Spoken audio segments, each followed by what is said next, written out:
YouTube দেখে এটা আমি কি করলাম। আসসালামু আলাইকুম, সবাই কেমন আছেন? আলহামদুলিল্লাহ আমরা ভালো আছি। আমার একটা ফেইল্ড রেসিপি নিয়ে চলে আসলাম। ইউটিউব দেখে দেখে এই রেসিপিটা করেছিলাম। আমি কিন্তু ইউটিউব বা ফেসবুকে অনেক আপুদের রেসিপি দেখে নিজে করা ট্রাই করি এবং সেটা আমার কখনো এভাবে ফেল হয় না।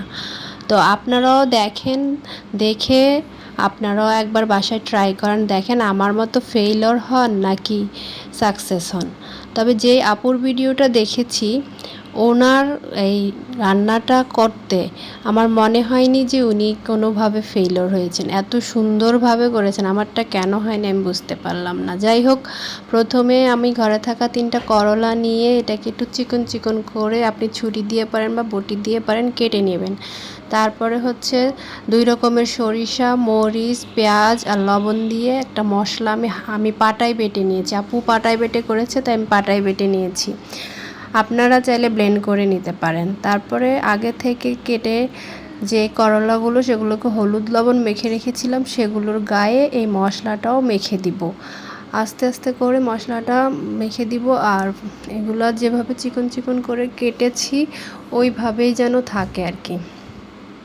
আসলে আমি নিজেই বুঝতেছি না আমি কি ভুল করেছি। আমি আপুর ভিডিওটা A to Z দেখেছি, তারপরে করেছি।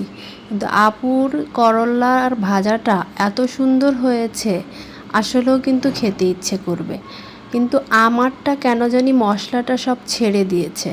মশলাটা কড়াইতেই রয়ে গিয়েছে আর করলাগুলো সব আলাদা হয়ে গিয়েছে। এখানে কি কোনো ধরনের বেসন কিংবা কর্নফ্লাওয়ার ব্যবহার করা হয়েছে কিনা সেটা আপু দেখায় না। তা আমার এখন ফেইলিওর হওয়ার পর মনে হচ্ছে যে একটু বেসন বা একটু কর্নফ্লাওয়ার ব্যবহার করলে হয়তো বা আমারও সেম হতে পারতো।